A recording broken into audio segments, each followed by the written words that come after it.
अब बात आ जाती है एग्जाम डे की। देखो मैंने सबसे पहले तुम लोग को ये स्टार्ट करने से क्या बोला था कि हम लोग बात करेंगे मियोपो ई के मेथड पे। ठीक है, ये मैंने खुद बनाया हुआ है। और मियोपो ई क्या है? एम से माइंड, आपने माइंड किस तरह से रिवाइड करना है। ई से आपका क्या आता है? एनवायरनमेंट, आपने अपने आप को और अपने एनवायरनमेंट को जानना है। ओ से आपका क्या आता है? ऑब्जेक्टिव, आपने ऑब्जेक्टिव सेट करना है। फिर हमने बात की कि आपने प्रायोरिटाइजिंग और ऑर्गेनाइजिंग करनी है हर चैप्टर की या हर सब्जेक्ट की। और लास्ट में फिर आपका आता है एग्जाम डे। ये जो मियो पो है ना, ये हर चीज थी एग्जाम से पहले पहले की। अब एग्जाम जो है ना, ई जो है, ये आपको एग्जाम डे पे हेल्प करेगा।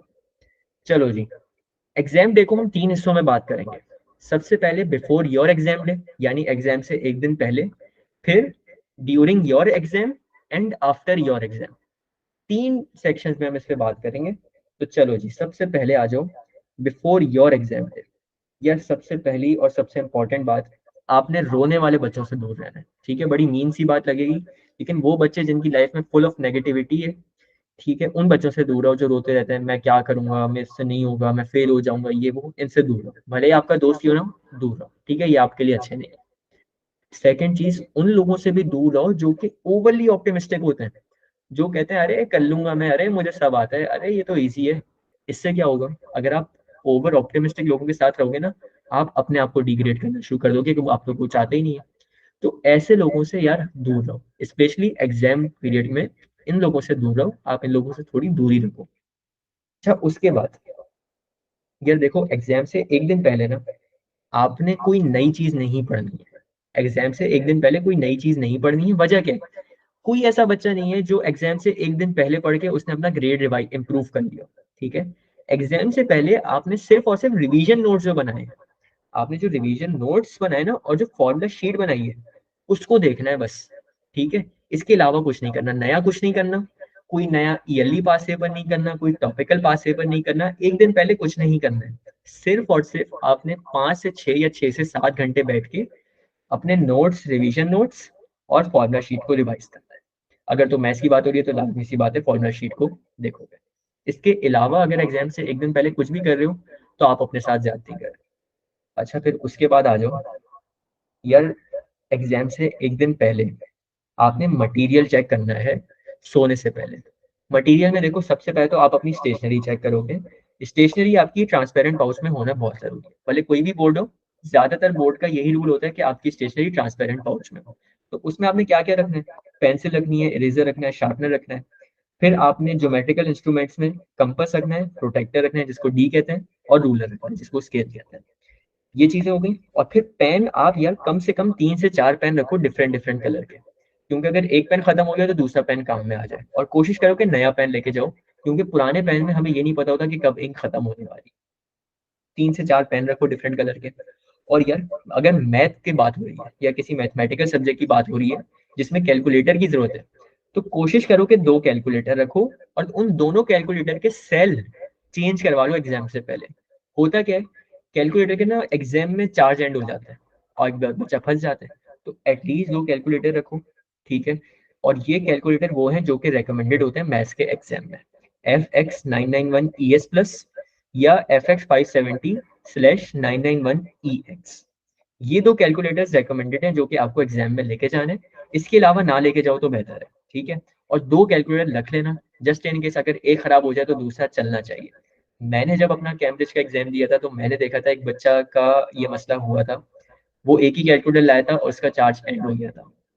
और अगर आपका कैलकुलेटर बंद हो जाए ना तो आपको पेपर में अलाउड नहीं होता कि आप किसी और से बोरो करो। लेकिन हमारे केस में इन्विजिलेटर अच्छे थे, तो मेरे पास पड़े हुए थे 2 कैलकुलेटर, मैंने एक कैलकुलेटर अपना दे दिया था क्योंकि इन्विजिलेटर अच्छे थे। लेकिन हर दफा ये केस नहीं होगा। ठीक है, तो 2 कैलकुलेटर रख के जाओ। अच्छा, फिर स्टेशनरी की बात हो गई। उसके बाद डॉक्यूमेंट्स रखो अपने। यार स्टेटमेंट ऑफ एंट्री रखो। अगर तो आप कैम्ब्रिज की बात करो तो स्टेटमेंट ऑफ एंट्री रखो, या अगर किसी और बोर्ड से हो तो आपको एक शीट मिलती है जिसमें ये प्रूफ होता है कि आप ये एग्जाम में अपियर हो रहे हो, तो वो रख लो। ठीक है, उसके बाद अपना नेशनल आइडेंटिटी कार्ड रखो, या अगर आप किसी और कंट्री से हो तो पासपोर्ट वगैरह रख लो। जो भी आपके डॉक्यूमेंट की रिक्वायरमेंट है वो आपको आपके इंस्टीट्यूट्स बता देता है। उसके बाद जो दूसरी चीज है जो रखना है आपको, या पानी की बोतल रखो। ठीक है, अच्छा कोशिश करना कि उस पानी की बोतल पे लेबल ना हो किसी कंपनी का, क्योंकि वो ज्यादातर बोर्ड्स अलाउ नहीं करते, और ट्रांसपेरेंट बोतल हो जो कि बाजार वगैरह से मिल जाती है। उसके बाद एक घड़ी पहन लो, डिजिटल नहीं, एनालॉग। अगर तो एग्जामिनर अलाउ कर दे, जैसे अगर हम कैमरेज की बात करें तो कैमरेज में आपको कोई क्लॉक अलाउ नहीं है, ना डिजिटल ना एनालॉग। लेकिन अगर आप किसी और बोर्ड से हो तो एक वॉच, अच्छा ये क्लॉक नहीं है, ये वॉच था, मैंने जो गलती से क्लॉक लिखा हुआ है, एक एनालॉग वॉच पहन के चले जाओ ताकि आपको अपने टाइम का पता रहे। और होता क्या है, कभी कभी ना आपके एग्जाम हॉल में आपकी सीटिंग ऐसी होती है कि आप एसी के सामने में सीट होती है आपकी। तो अगर तो ऐसा केस हो गया ना, तो आप पेपर के एंड तक आते आते आप खराब हो जाओगे ठंडक की वजह से, बहुत मसला हो जाएगा। तो ऐसे केस में या तो शॉल रख लो, या तो जैकेट पहन लो, या कोई लॉन्ग स्लीव की शर्ट पहन लो, ताकि जस्ट इन केस अगर आपकी एसी के सामने सीटिंग हो जाए तो आप उस चीज से बच जाओ। और मेरे साथ भी ये पर्सनली हुआ है, मुझे ये चीज नहीं पता थी और मेरी सीटिंग एसी के सामने थी, और सिर्फ एक ही एसी नहीं, दो एसी के सामने थी। तो पेपर के एंड तक जाते जाते ना मुझे बहुत मसला हो गया था, और मेरी सीट भी चेंज नहीं की थी एग्जामिनर ने, तो इस चीज़ का ख्याल रखना। और अच्छा फिर एक लाजमी चीज़ का ये ख्याल रखना कि एग्जाम से एक दिन पहले 6 से 8 घंटे की नींद लेना बहुत ज़रूरी है। मैंने बच्चे देखे हैं जो कि पूरी रात पढ़ते हैं और फिर अगले दिन बगैर सोए एग्जाम देने चले जाते हैं। बहुत गलत अप्रोच है। बगैर सोए मैंने किसी बच्चे को नहीं देखा जिसने एग्जाम अच्छा दिया हो। हमेशा उनका ग्रेड अगर तो पहले बी आने वाला था ना, उसके बाद ई आया। तो 6 से 8 घंटे की नींद लाजमी लो।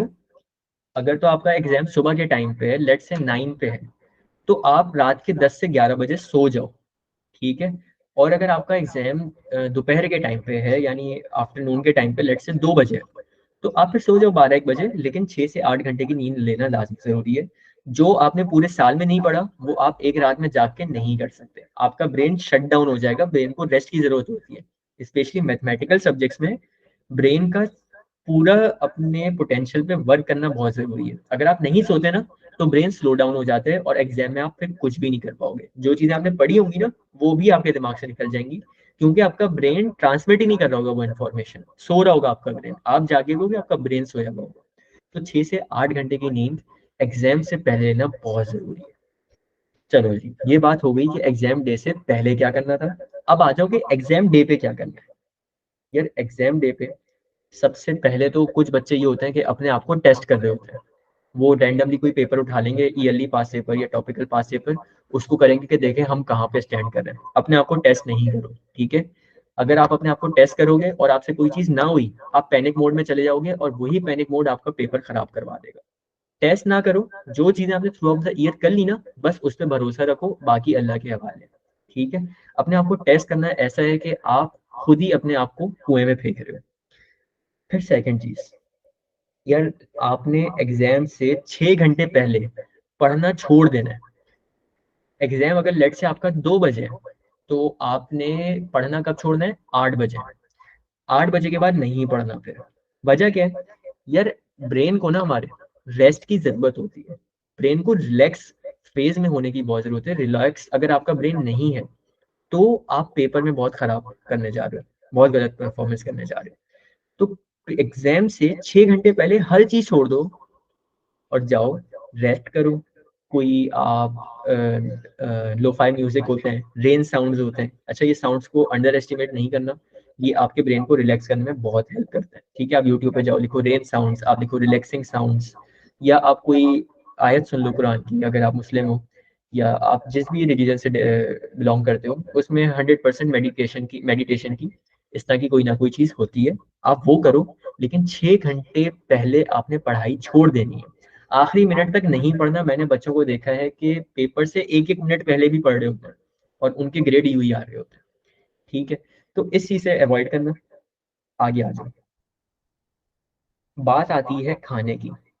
यार देखो, अगर तो आपका एग्जाम सुबह के टाइम पे है ना, तो एक अच्छा ब्रेकफास्ट करना बहुत इंपॉर्टेंट है। मैंने देखा है कुछ बच्चे ब्रेकफास्ट इम्पोर्ट अवॉइड करते हैं और वो उनके एग्जाम पे बड़ा गंदा इम्पैक्ट डालता है।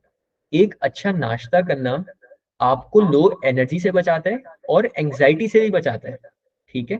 एक अच्छा नाश्ता करो। अच्छा नाश्ते में ना कोई ऐसी चीज नहीं खाना जो कि हैवी हो। ठीक है, लेट से आप कॉफी पी रहे हो, कॉफी पीना, एनर्जी शेक पीना, या एक्सेसिव पानी पी लेना। एक्सेसिव पानी का क्या मतलब है, 2 से 3 बोतलें आपने पानी की पी ली। अब अगर ये करोगे ना, तो पहली बात तो अगर आप हैवी खाना खाओगे, ठीक है, हैवी खाने का क्या मतलब है, आप कोई फैट वाली चीजें खा रहे हो या कोई मतलब समझ जाओ ना हैवी खाने, तो अगर वो खा रहे हो, तो सबसे पहली बात आपकी बॉडी स्लो डाउन हो जाएगी। आप एक फटीग फेज में चले जाओगे, आपका दिमाग स्लो डाउन हो जाएगा, आपको नींद आने लगेगी। तो कोई हैवी खाना नहीं खाना, ठीक है, और ज्यादा पानी नहीं पीना। ज्यादा पानी पीने से क्या होगा, आपको बार बार वॉशरूम जाने की जरूरत पड़ेगी एग्जाम में, जो कि आपका टाइम जाया करेगी, और हो सकता है आपको एग्जामिनर अलाउ भी ना करे, कर देते हैं, लेकिन आपको हर गलत चीज के लिए रेडी रहना है। तो एक्सेसिव पानी ना पियो एग्जाम से पहले। और एग्जाम पे जाने से पहले आप लाजमी एक ट्रिप वॉशरूम की कर लो। ऐसा ना हो कि एग्जाम में जाने के बाद आपको वॉशरूम जाने की जरूरत पड़े। कॉफी ना पियो, एनर्जी शेक ना पियो, कोई हैवी खाना नहीं खाओ, पाए वगैरह निहारी या फैट की कोई भी चीज, इन सब चीजों से अवॉइड करो।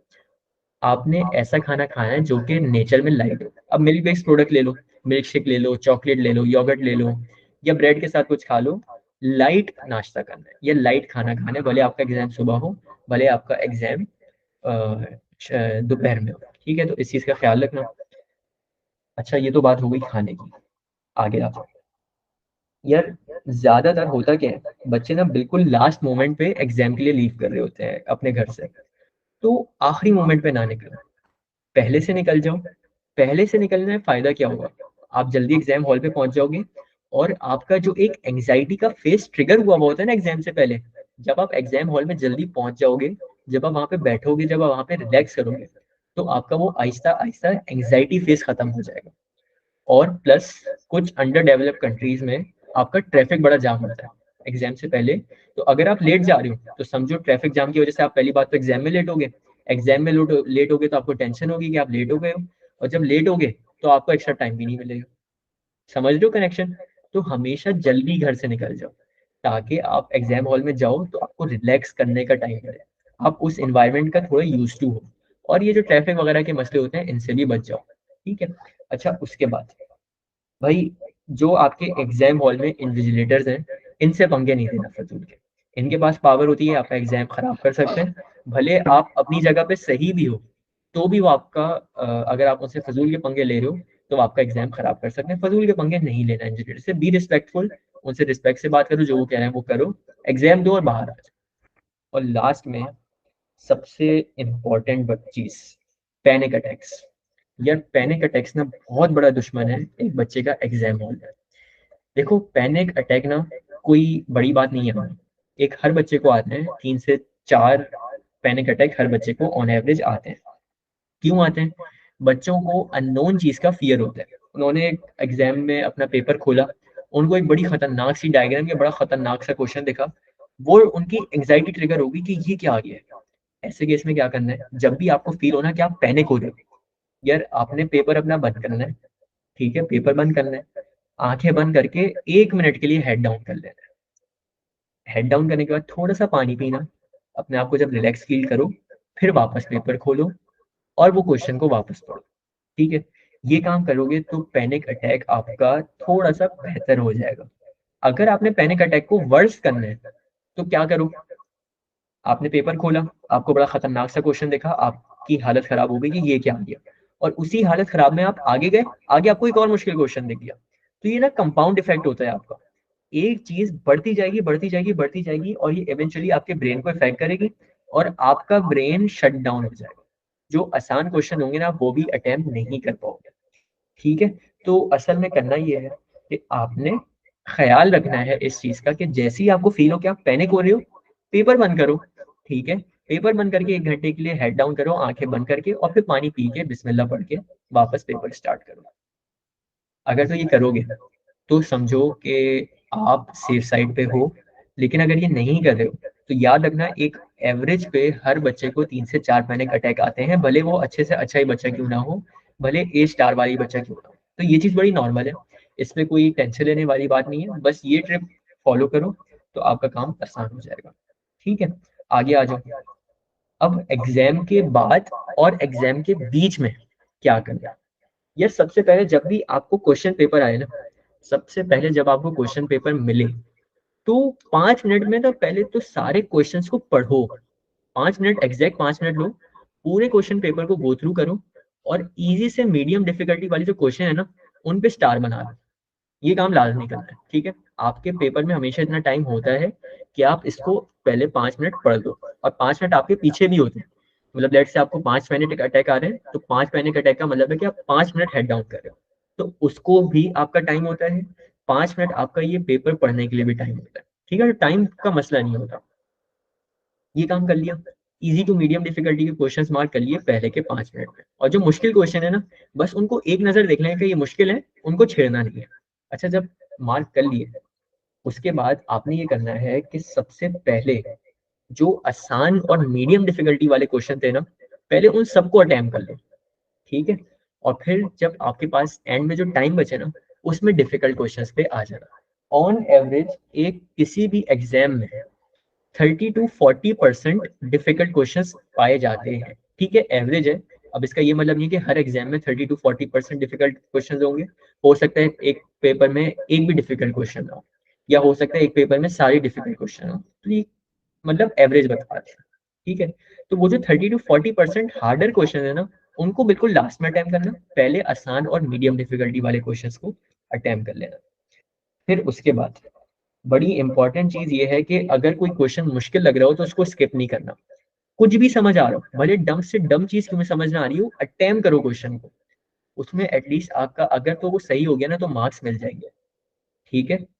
और अगर गलत हुआ तो कोई लॉस नहीं है, आपने अटेम्प्ट तो कर लिया ना, तो छोड़ के कुछ नहीं आना है। अटेम्प्ट हर चीज करनी है, भले फजूल से फजूल वर्किंग ही क्यों ना लग रही हो, अटेम्प्ट हर चीज करना। और फिर जब आपका एग्जाम ओवर हो जाए, तो एग्जाम के बाद भाई कुछ बच्चे ये करते हैं कि जैसे ही उनका एग्जाम खत्म होता है ना, वो एग्जाम से बाहर जाने की वो करते हैं, उनको बाहर जाने की पड़ी होती है। तो एग्जाम हॉल से बाहर जल्दी नहीं जाना, जो आपके पास रिमेनिंग टाइम है ना, उसमें आप अपना पेपर रीचेक करो। चांसेस ये होते हैं कि जब आप अपना पेपर एक दफा रीचेक कर रहे हो ना, तो 5 से 10% जो आपके मार्क्स पहले वाली गलतियों में जा रहे होते हैं, वो आप गेन कर लेते हो, ठीक है। तो रीचेक करने की इंपॉर्टेंस अपनी लाइफ में इंप्लीमेंट करो। हमेशा पेपर को रीचेक करो। एग्जाम हॉल से जल्दी बाहर ना जाओ, जल्दी बाहर जाके कुछ नहीं होने वाला तुम्हारा, ठीक है। हमेशा हमेशा पेपर को रीचेक करो, रीचेक करके देखो कि कहाँ गलती की है, क्या मैंने ऐसा किया है जो कि गलत हो सकता है, और उसको सही करो, ठीक है।